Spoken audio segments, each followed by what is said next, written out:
हाँ, welcome students. Last time हमने जो कराया था आपको ये इसका सॉल्यूशन भेजा था 5, 6, 7, 8 का। आज हम इसका जो है स्टेप बाय स्टेप समझाते हैं कि आपका ये सॉल्यूशन आया कैसे। कुछ बच्चों के समझ में नहीं आया था तो उन्होंने कहा था सर एक्सप्लेन कर दीजिए। तो ये एक्सप्लेन कर, क्योंकि डिफ़िकल्ट क्वेश्चन हैं थोड़ा सा हमने एक्सप्लेन इसको दोबारा कर रहे हैं। जैसे ये आपका CB5 ये एक नंबर है, इसका मतलब जो है C और B जो हैं दोनों वैल्यू या तो 0 to 9 के बीच में ही होंगी, क्योंकि ये एक पॉइंट पे लिखा हुआ है तो 2 डिजिट में तो होगा नहीं, तो इसलिए सिंगल डिजिट वाले नंबर है। और सिंगल डिजिट वाले नंबर कौन से होते हैं? 0 to 9, है ना। तो हमें 0 to 9 में प्रिडिक्ट करना है कि C क्या है, B क्या है, A क्या है। ये चीज़ समझ में आ गई आपको। इसके बाद ये सब्ट्रैक्शन का निशान है। अब देखिए 5 में A सब्ट्रैक्ट करा, है ना, तो 9 आया। अब देखिए 5 में कोई अगर ये छोटा होता 0 to 4 होता, है ना, तो 9 नहीं आ सकता था, क्योंकि 0 to 4 माइनस करोगे तो 1 to 5 to आपका 0 to 5 तक आ पाएगा, है ना। इसका मतलब क्या हुआ कि ये जो सब्ट्रैक्शन हो रहा है, ये नंबर जो सब्ट्रैक्शन हो रहा है किसी 5 से बड़ी चीज़ में हो रहा है, तभी तो 9 बच रहा होगा।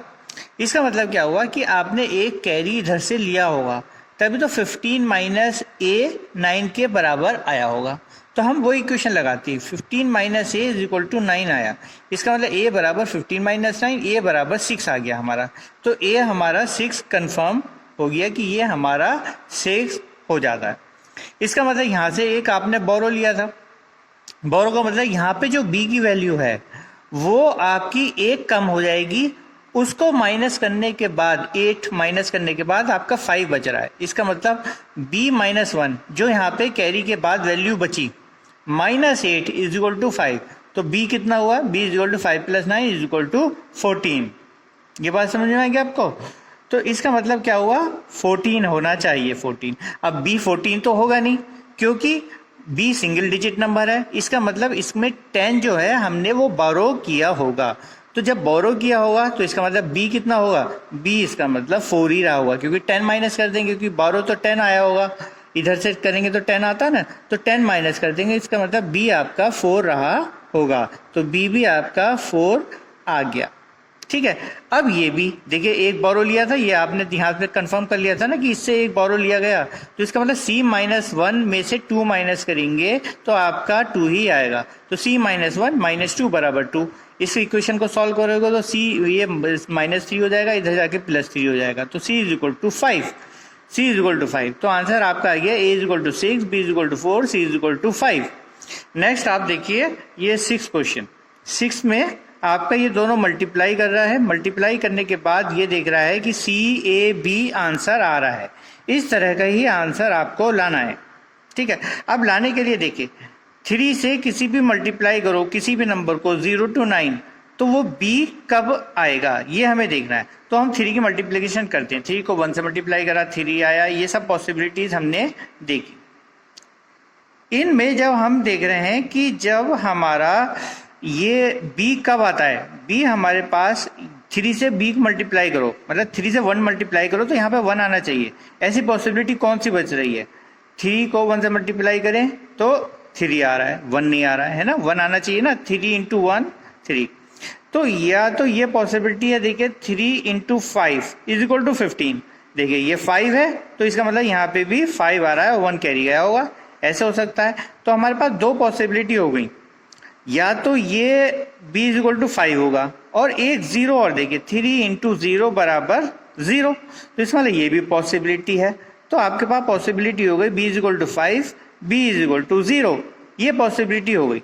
अब हम B इज इक्वल टू एक केस लेते हैं 5 करके, एक केस लेते हैं 0 करके, तब हम देखते हैं कि ये A की जगह आ रहा है कि नहीं आ रहा है, वही आना चाहिए। तो अब देखिए 5 3 जा 15 और यहाँ पे कितना आएगा? A प्लस 1, ठीक है।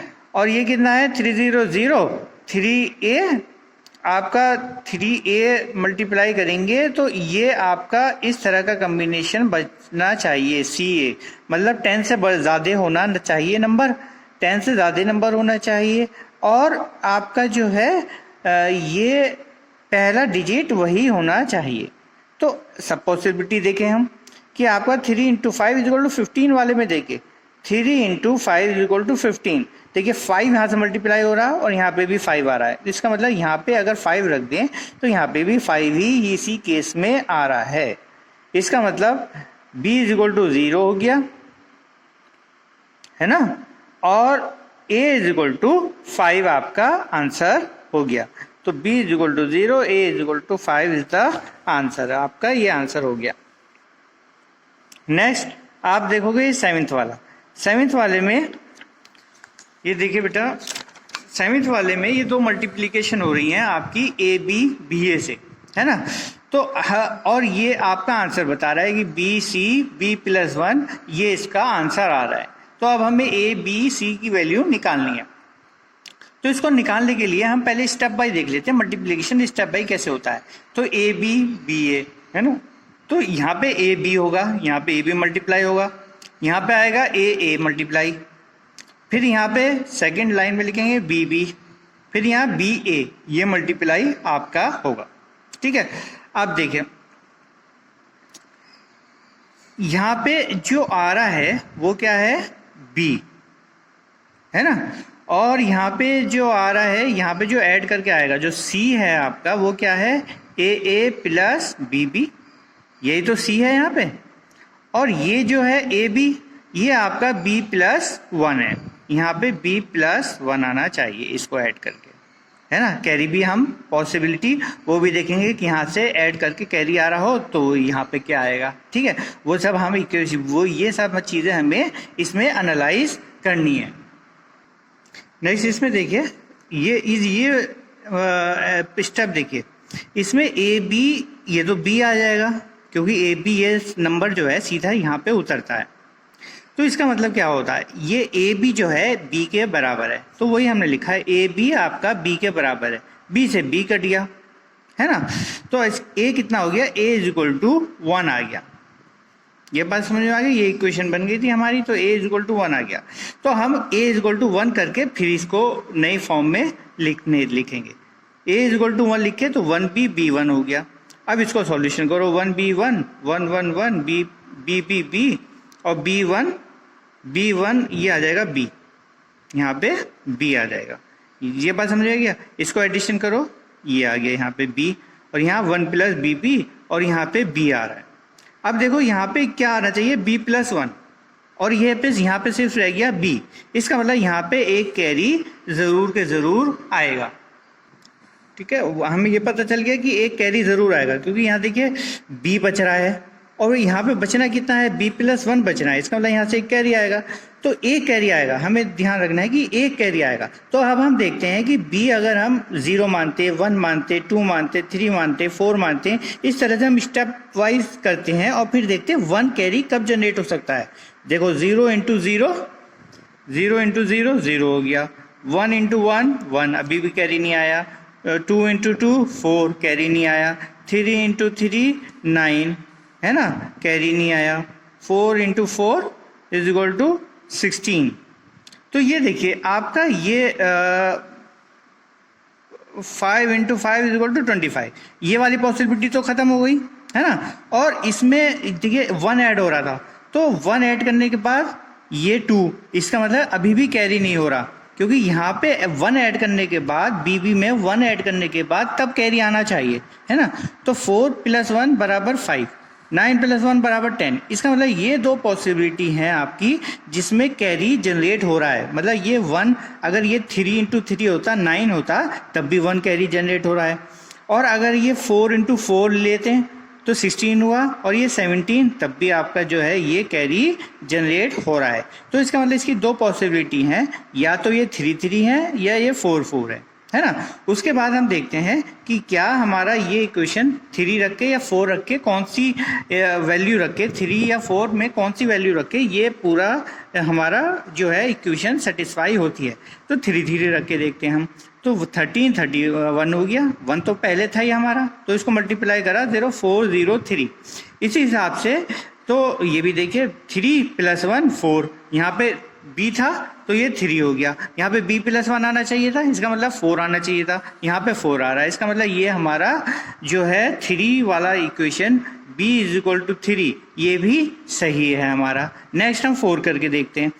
14 और 41 हो जाएगा, बी की जगह 4 रख देंगे, तो ये मल्टीप्लाई करने के बाद ये आ रहा है 574। इसमें देखते हैं बी, देखिए आपका 4 आ रहा है और ये +1 आना चाहिए, b +1 तो 5 आ रहा है। इसका मतलब ये भी एक पॉसिबिलिटी है, ठीक है। पीछे आंसर 1 दे रखा है लेकिन दोनों आ रहे हैं, तो बेटा इसलिए आप दोनों ही करिए क्योंकि गलत नहीं होगा, तो कोई भी आंसर आपका गलत नहीं होगा। आप इसके दोनों आंसर लिखो तो बेटर है, ठीक है बेटा।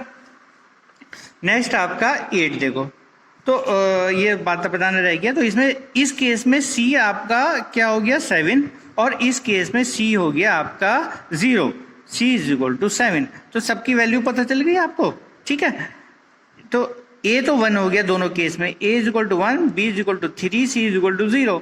इस केस के लिए a = 1, b = 4, c = 7। ये आपके दो सॉल्यूशन हो गए। नेक्स्ट आप देखो इसका ये वाला डिवीजन में देखो, ये कह रहा है कि 6 से डिवाइड हो रहा है 5ab और 54 आ रहा है। तो आपको पता है 6 9 जा 54 होते हैं, तो यहाँ पे 9 हो गया है ना, 9 तो था ही पहले, यहाँ पे 54। अब ये माइनस करके 3 आ रहा है, तो इसका मतलब a - 4 = 3, a - 4 = 3, तो a = 7 आ गया, a 7 आ गया आपका, ये हो गया। अब ये कह रहा है कि ये माइनस करके 36 माइनस करके कुछ नहीं बच रहा है, इसका मतलब ये भी 36 होगा। इसका मतलब b कितना हो गया, b = 6 हो गया, ठीक है। तो I hope you understand. Thank you and have a nice day.